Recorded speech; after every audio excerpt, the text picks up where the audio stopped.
क्या इस चिक्की को देखकर आपके मुंह में भी पानी आ रहा है? अगर हाँ तो सबसे पहले इस वीडियो को लाइक कर दें। आज मैंने बनाई है ये टेस्टी चिक्की जो कि मिनटों में बन जाती है और इसे बनाने के लिए बहुत ज़्यादा इंग्रेडिएंट्स भी नहीं चाहिए। अब चिक्की तो हमें बाजार से भी मिल जाती है, लेकिन जो बाजार से चिक्की मिलती है उसमें बहुत ज़्यादा चीनी का इस्तेमाल होता है। साथ ही उसमें कौन सा तेल डल रहा है, वो कितना हेल्दी है, ये हम नहीं जानते। उसके साथ साथ उसके बनाने के प्रोसेस में कितनी साफ सफाई का ध्यान रखा गया है, ये भी हमें नहीं पता। यही अगर हम इसे घर पर बनाते हैं तो ये टेस्टी तो बनती है, साथ साथ इसके कितने सारे हेल्थ बेनिफिट्स हमें मिलते हैं। हम इसमें चीनी की जगह कुछ हेल्दी डाल के इसे बना सकते हैं और यही रेसिपी मैं आज आपके लिए लेकर आई हूँ, जिसे कोई भी आसानी से बना सकता है। इसको बनाने के लिए बहुत ज़्यादा इंग्रेडिएंट्स भी नहीं चाहिए, बहुत ज़्यादा टाइम भी नहीं चाहिए। अगर हम घर की बनी हेल्दी चिक्की खाते हैं तो ये हमारा डाइजेशन इंप्रूव करती है और साथ ही हमें सीजनल एलर्जीज और कोल्ड से भी बचा कर रखती है। खाने के बाद एक टुकड़ा चिक्की खाने से हमारा खाना भी जल्दी डाइजेस्ट होता है और एसिडिटी इश्यूज भी नहीं होते। तो जल्दी से देखते हैं कि इसे कैसे बनाना है। सबसे पहले गैस ऑन कर लेते हैं। अब कोई भी एक भारी तले वाला बर्तन ले लेंगे। मैं ये कढ़ाई ले रही हूँ। अब सबसे पहले हमें मूंगफली को भूनना है, जो कि इस डिश का मेन इंग्रेडिएंट है। मैंने यहाँ करीब 1 बोल मूंगफली ली है। इसे ड्राई रोस्ट ही करना है, इसमें कोई भी घी या तेल डालने की जरूरत नहीं है। गैस को धीमी आंच पर ही रखें। 5 से 10 मिनट में ये मूंगफली अच्छे से भुन जाएगी।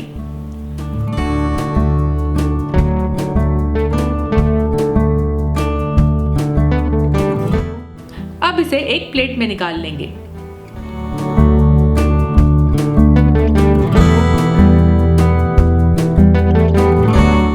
अब इसके छिलकों को अलग करना है। इसे हल्के हाथों से मसलते जाएं।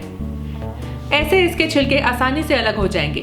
ये देखिए, मूंगफली में प्रोटीन बहुत अच्छी मात्रा में होता है। साथ ही इसमें अच्छे फैट्स होते हैं जो कि हमारी हार्ट हेल्थ के लिए बहुत अच्छे हैं। इसमें ओमेगा 3, फाइबर और विटामिन ई अच्छी मात्रा में पाया जाता है। पीनट्स का ग्लाइसेमिक इंडेक्स कम होता है, इसलिए डायबिटीज वाले लोग भी इसे खा सकते हैं। तो ये हमारी मूंगफली भी तैयार है। अब उसी कढ़ाई में हम लेंगे गुड़। मैंने यहाँ करीब 200 ग्राम गुड़ लिया है। इसके साथ मैं इसमें डाल रही हूँ 1 चम्मच देसी घी, ताकि ये गुड़ कढ़ाई से चिपके नहीं। गैस की आंच धीमी ही रखें, नहीं तो ये गुड़ जल सकता है। इसे कंटिन्यूसली चलाते रहना है जब तक कि ये पूरी तरह से मेल्ट ना हो जाए।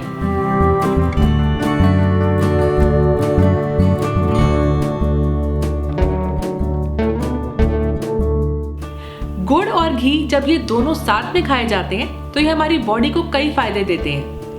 गुड़ में एंटीऑक्सीडेंट्स की मात्रा बहुत अच्छी होती है और ये हमारे डाइजेशन के लिए बहुत अच्छा है। साथ ही जब हम इसे घी के साथ खाते हैं तो इससे कॉन्स्टिपेशन से भी आराम मिलता है। गुड़ हमारी बॉडी को डिटॉक्स करने में मदद करता है। साथ ही सर्दियों में इसे खाने से बॉडी की इम्यूनिटी भी बढ़ती है। घी और गुड़ का कॉम्बिनेशन उन लोगों के लिए बहुत अच्छा है जिन्हें खून की कमी की शिकायत रहती है। अब आधा बोल पानी ले लेंगे और इसमें कुछ बूंदे गुड़ की डाल के देख लेते हैं कि ये गुड़ अभी तैयार हो चुका है कि नहीं। अगर ये बिल्कुल ऐसे ही टूट जाए तो मतलब कि ये तैयार है, और अगर इसे तोड़ने पर ये तार की तरह खींचे तो इसका मतलब है कि अभी ये तैयार नहीं हुआ है और इसे गैस पर थोड़ी देर और चलाना जरूरी है। तो हमारा गुड़ भी तैयार है और मूंगफली भी तैयार है। तो अब इसे मिक्स कर लेते हैं। इसे जल्दी जल्दी मिक्स करना है, नहीं तो ये सूख जाएगा और फिर इसे तोड़ना मुश्किल हो जाएगा। तो जल्दी से इसे एक थाली में निकाल लेंगे। इस थाली को मैंने पहले से ही आधा चम्मच देसी घी से ग्रीस करके रखा था, ताकि ये मिक्सचर इस पे चिपके नहीं। अब इसे बेलन से इस तरह से फ्लैट कर लेंगे ताकि ये सेट हो जाए। बेलन को भी मैंने हल्का सा ग्रीस किया हुआ है, जिससे कि ये चिपकेगा नहीं और इसकी चमक भी बनी रहेगी।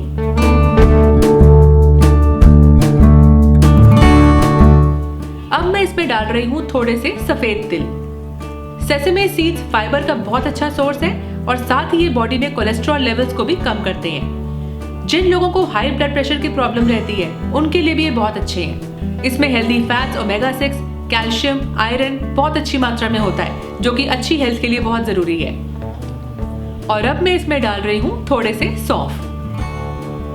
सौंफ इस चिक्की का टेस्ट तो बढ़ाते ही हैं, साथ ही ये डाइजेशन भी और अच्छा करते हैं। इसके साथ साथ ये बॉडी में वाटर रिटेंशन भी कम करते हैं। और जब हम गुड़ और सौंफ को मिक्स करके खाते हैं तो ये ब्लोटिंग और कॉन्स्टिपेशन से भी हमें आराम दिलाते हैं। तो इस रेसिपी में सौंफ और तिल दोनों ऑप्शनल हैं, लेकिन अगर आप इसे डालते हैं तो इसके हेल्थ बेनिफिट्स और ज्यादा बढ़ जाते हैं। अब इसे जल्दी से छोटे टुकड़ों में काट लेते हैं।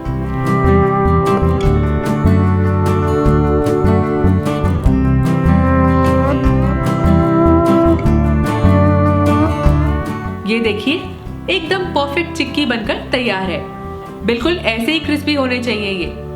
अब सवाल आता है कि क्या डायबिटीज वाले लोग भी इसे खा सकते हैं? जी हाँ, बिल्कुल खा सकते हैं, क्योंकि इसमें डलने वाले इंग्रेडिएंट्स लो ग्लाइसेमिक इंडेक्स के हैं, जो कि डायबिटीज के लिए अच्छा है, और इससे शुगर स्पाइक्स भी नहीं होते। अब क्योंकि ये घर पर बनी है, इसका मतलब ये नहीं है कि आप इसे जितना मर्जी खा सकते हैं। अगर आप अच्छी हेल्थ मेंटेन करना चाहते हैं तो इसके इतने छोटे पीसेस रखें, बाइट साइज पीसेस रखें, और खाने के बाद एक टुकड़ा आप इसे खा सकते हैं। इससे वजन नहीं बढ़ेगा, बल्कि आपको सिर्फ इससे फायदे ही मिलेंगे।